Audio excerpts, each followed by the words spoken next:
Would you rather guarantee that you retire with an undefeated record or with an undisputed title win before all is said and done? Well, I'm going to do both. But if I had to choose, I would pick undisputed because I think that's more honorable than worrying about losing your O. Challenging yourself and fighting the best and going for the biggest fights possible. Nice. Speaking of the biggest fights possible, which all-time great would you rather face if you could? Layla Ali or Christy Martin?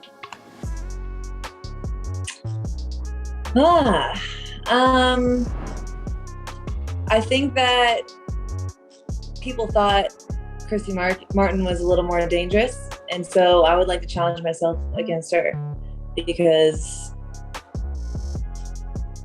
more risk, more reward. If you evaluate your current skill set, would you rather, if you had to, lose 90% of your power or 90% of your technique?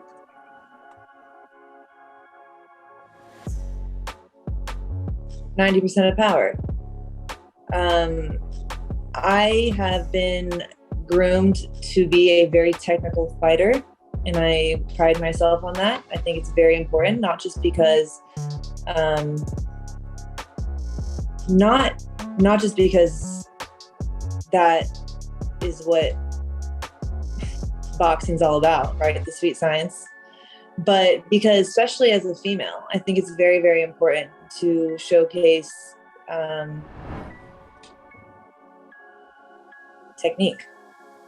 Like that's what's going to start to close the gap between men and women when it comes to equality, is women getting in there and showing that we are just as technically sound as the men are. And it's going to take time because, you know, we weren't always allowed to compete at the highest level. We just were allowed to compete at the Olympics come 2012. And now that we're allowed to compete at the highest level, you're going to see more technique and more discipline and more skill all around. And so that's very, very important for me to help build women's boxing, and more important for me to leave a legacy of someone who's very, very technically sound and skilled versus just powerful.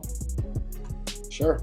Would you rather your fight with Alicia Baumgartner was in the UK where it's scheduled for, or was in your hometown of Los Angeles? The UK. I am okay with the UK. First of all, my hometown, I left LA when I was 19 years old. I'm 32 now. So, you know, I don't have a home, honestly. I live alone in Colorado. My family, all I have is my dad and my two sisters. I don't have a big family, and they're a bunch of hippies that roam around in vans, and like, I don't have a home like most people do. And so I don't have that connection to LA the way maybe other people do with the hometown that they grew up in. So I'm just a little bit more nomadic, and I think that the UK is a great market right now for boxing. And it's, as a businesswoman that I am, I think it's very important to tap into that market and go get in front of those fans. So I'm happy that's in the UK. Like I said, this was a choice of mine, and I'm excited about it. If you could win a WWE championship or a UFC championship, which would you rather? Come on, UFC. The WWE, no, you don't actually win that. The president of the WWE says, we're going to make you the next champion. I'm a competitor, I'm a fighter, so absolutely UFC.